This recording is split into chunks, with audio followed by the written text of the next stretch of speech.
This is worry. This is fear. This is depression.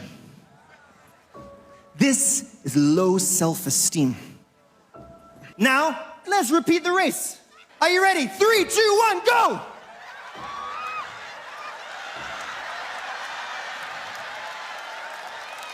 Now, who won the race? The brother without the burden. Do you know the painful thing? The painful thing about this. For many of us today, our burden has taken our eyes off Jesus. We face a burden, something holds us back, holds us down. We try to solve the problem without God. We try to remove the weights without God. We try to lighten the load without God. And instead of helping the situation, we go from burden to bondage. Let me give you an example.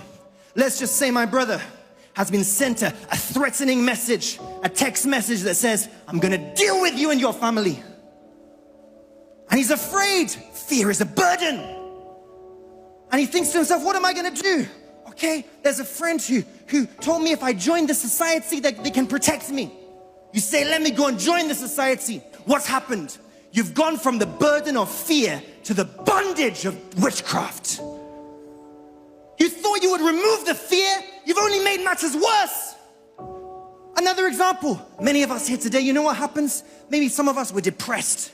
We're busy thinking someone disappointed us. We're busy giving our heart to that disappointment. How could they do this to me? How can they say this about me? Because of that disappointment, that depression, you say, what can I do? Let me go out and enjoy myself. Let me go and take alcohol. Let me go and try drugs, try marijuana, try cocaine. What has happened? You've gone from the burden of depression to the bondage of addiction. You know, some of us, just a simple thing like offense. Someone speaks against you, says something wrongfully against you, and your heart is pained. You begin to focus on the wrong done to you. Think about, how can they do this to me? How can they say this about me? And you think to yourself, the only way I can feel better is to get revenge. They should suffer the way I'm suffering. They should feel the pain the way I'm feeling the pain. You begin to plot and plan how you can get back at the person. You've gone from the burden of offense to the bondage of anger. Some of us may have a low self-esteem. We isolate ourselves. We feel that people don't like us. We feel we're not good enough. We're not strong enough. We're not smart enough. We're not intelligent or beautiful enough.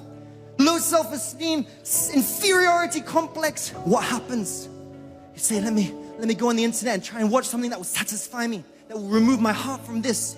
You sit down and watch pornography. You watch the pornography. You end up masturbating. You think you're enjoying yourself. What's happened? You've gone from the burden of inferiority to the bondage of lust. Heart is bound and burdened. And do you know what's happening? It's just like this.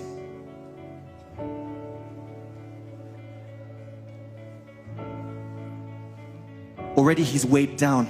Now he's tied up. It doesn't just end there. Your heart is burdened. And now you've given Satan permission to chain you. You've given him the right to lock you up, to tie you down. I wonder what's going to happen in the race now. Let's give it a go. This time we'll just race to here. 3, 2, 1, go.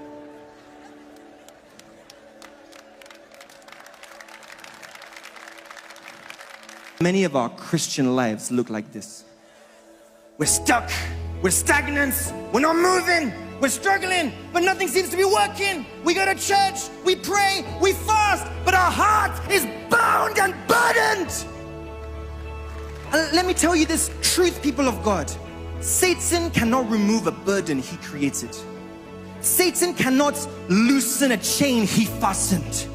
Some of us have this wrong impression. You say, I want to fight fire with fire. You want to fight envy with pride. You want to fight malice with jealousy. You want to fight anger with lust. You don't realize that they have the same father. They come from the same source.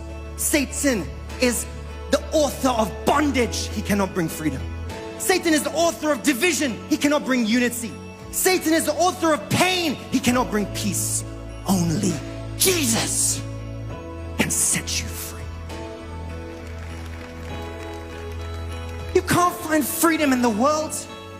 No one can remove this burden. No one can cut these chains. Only Jesus can cut the chains. Only Jesus can loose the burden. Only Jesus can remove the pain. Only Jesus can give you peace. Only Jesus. And what Jesus does is very simple. You just give him the opportunity. What does he do? He sets you free. He sets you free. What does Jesus say? Jesus says, come unto me, all you who are weary and heavy laden, and I will give you rest. What does this mean? That doesn't mean that we cannot have trouble. That doesn't mean that people won't speak evil about us. That does not mean there cannot be hardships, but it means you are not alone. You and him are working together. You and him are facing the battle together. You and him are fighting the battle together. You and him are lifting the load together. You and him are facing the persecution together. You are sharing in his ability, sharing in his strength. And as you bless God in your trials, you will be blessed by God through your trials.